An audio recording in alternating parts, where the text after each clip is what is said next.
Hello, this is the video for Monday, February 15th in AP Lit. So today we're looking at good country people. We're looking at good country people all week, and we're really focused on the concept of character and how to evaluate it.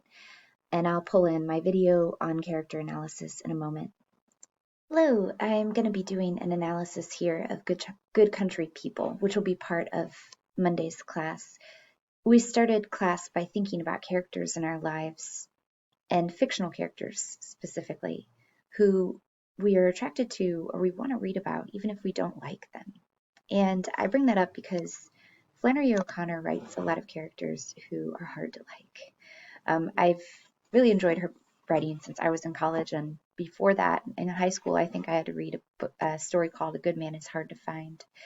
She often has these really despicable characters who have something powerfully good to say. And that happens in this story as well.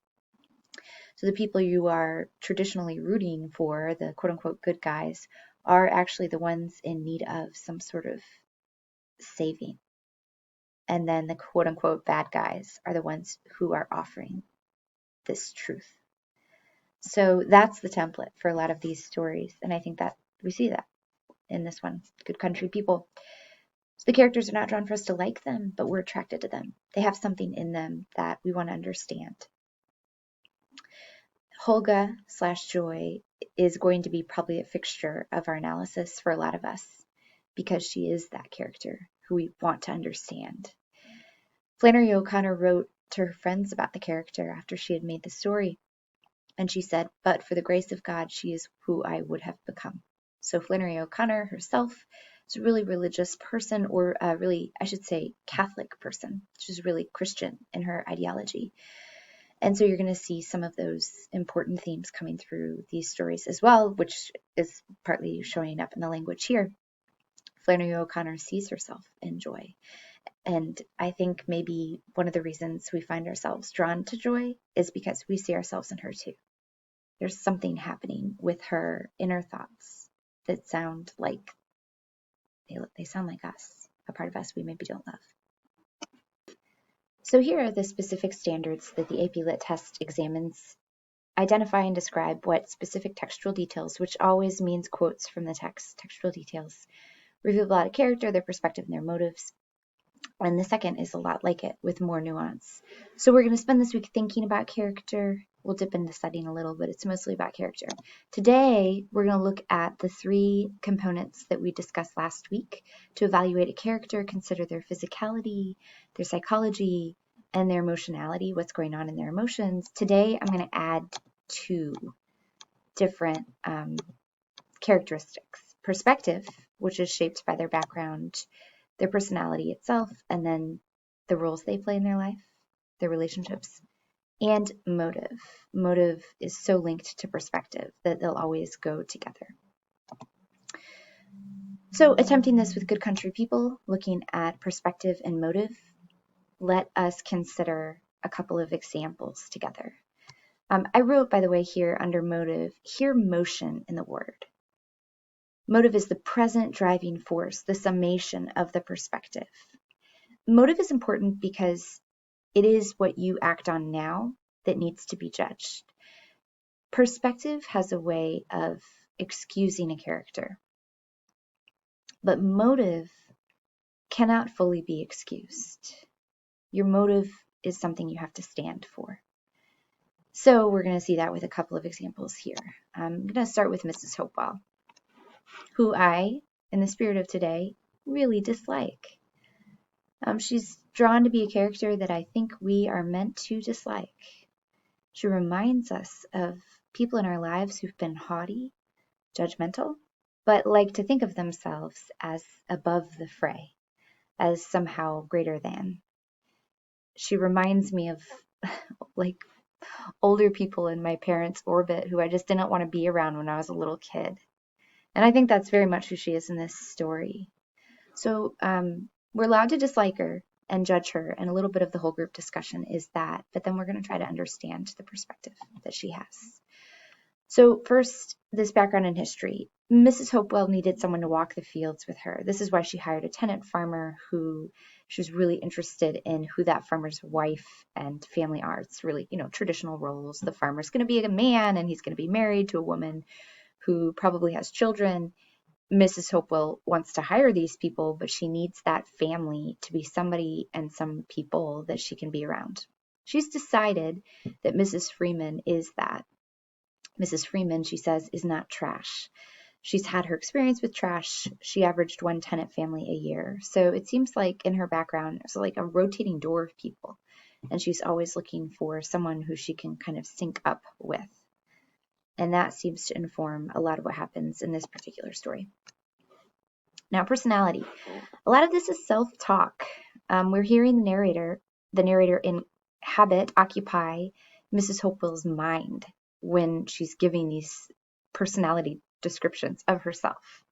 That's important to remember. So when it says Mrs. Hopewell had no bad qualities of her own, but she was able to use other people's in such a constructive way that she never felt a lack, that is what Mrs. Hopewell thinks about herself, that she has no bad qualities of her own, and she's able to leverage other people's bad qualities. Or the next quote, also pulled with that same idea in mind, it's self-talk. All of this was very trying on Mrs. Hopewell, but she was a woman of great patience.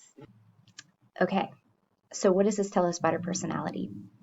To me, it tells me that her personality is very stable. There's not a lot of room for self-doubt. That can be positive. She's not swimming and questioning herself all of the time or maybe ever. She has a rigid sense of who she is, what she stands for. She has a strong sense of self-worth. She believes herself to have these good qualities that are round and strong and moral. So those stable elements of her personality means she's unlikely to change, take a great deal of trauma to somehow shake her from that stability. And that maybe in her life, among all the people that she's around, she might become a kind of gravity, a gravitational pull for people because she is so steady and stable. And then lastly, relationships and roles they play. So the roles that she seems to find really important, one is that she is Christian. We see that in her interactions with Manly Pointer, the name that he takes, the Bible salesman. And we see that in a couple of quotes here, though we know it's a lot erroneous. When she says that the Bible is at my bedside, quick on the heels of that, she knows, self-talk, this was not the truth. The Bible was in the attic somewhere. Another role that's really critical to her self-concept is that of mother. And she thinks of her child, Joy, as still a child because it's to her heart to think otherwise. So she's constantly fixated on her daughter, wants to try to improve her daughter. She is identifying partly her own self by her relationship to Joy, which of course is a problem because of the fraught nature of their relationship. And then lastly, she perceives of herself as moral. That's an important role in her life. For all of the people that she's around, she is a moral center in her own self-estimation. Lord, she says to Mrs. Freeman, he just bored me to death, but he was so sincere and genuine, I couldn't be rude to him. So this idea that she's always going to take this moral high ground, that's a role she feels really important to play. So motive. And I've touched on this a little bit. Then what drives her to act? Those things come together and they create this stability of identity. It is critically important to Mrs. Hopewell that her self-identity remains stable because she has polished it up just right. She's collected these wonderful personality traits that she values, that she thinks are good. She has identified roles for herself that are good roles, empirically good, that is moral, Christian, mother. These are roles that she finds to be very important in a universal sense. And she has a background or a purpose that allows her to justify her dealings with people because she does require others to be as upright as she. No trash. So a stability of identity that simply means nothing in her life needs to change, except, of course, her daughter.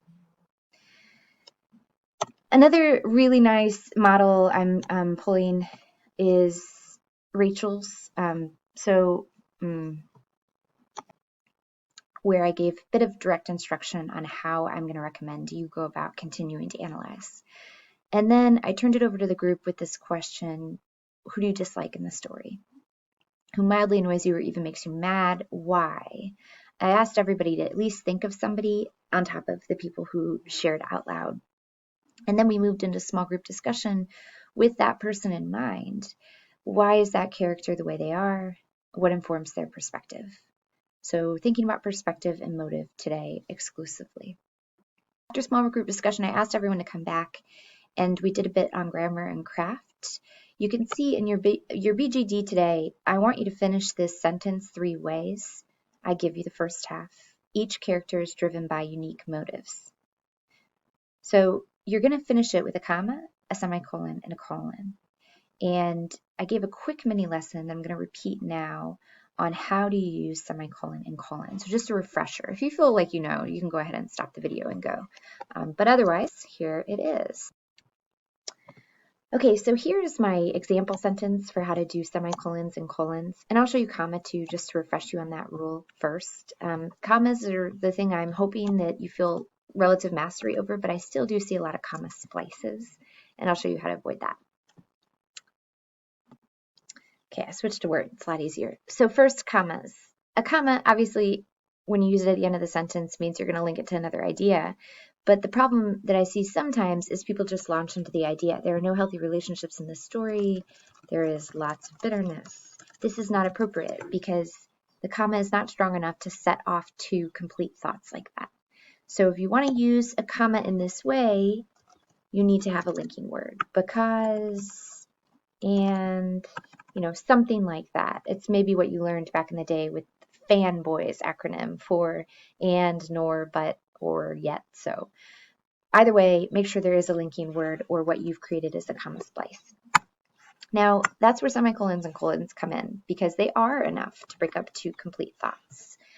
And I'll show you semicolon first. A semicolon it's really beautiful. Miss Michael just sent me an article from the Times the other day on how semicolons allow you to have it both ways. You can have 2 ideas at one time, and they can even contradict each other a little bit. It's when you have a complete thought next to another complete thought that extends or complicates that first thought. So my example, there are no healthy relationships in this story. I want to complicate it. A healthy relationship requires a person to fully accept another, and there is no acceptance here. So the semicolon allows me to take my idea and define it a little in this case, and keep going.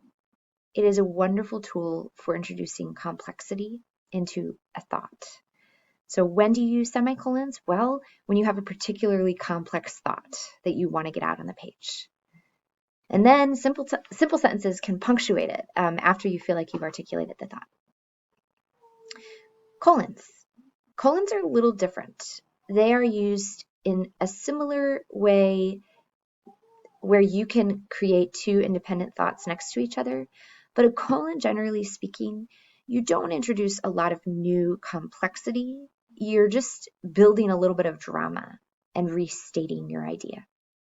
It's also used to set up a list.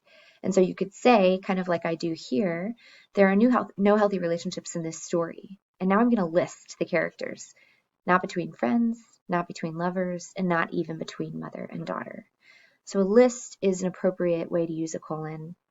And clearly this is a list in a more expansive sense, but it can be really effective when you have a lot to say in a short amount of time. And it can also be used, as I said, to create some drama, some power. You're not going to restate and extend, so complicate and throw in a sort of curveball with a colon. You'll restate with a lot of emphasis on the original idea. So I try to do that here. There are no healthy relationships in this story, colon, there is no love. I'd like you to give it a try. Your example, though, is of course a different stem. Each character is driven by unique motives.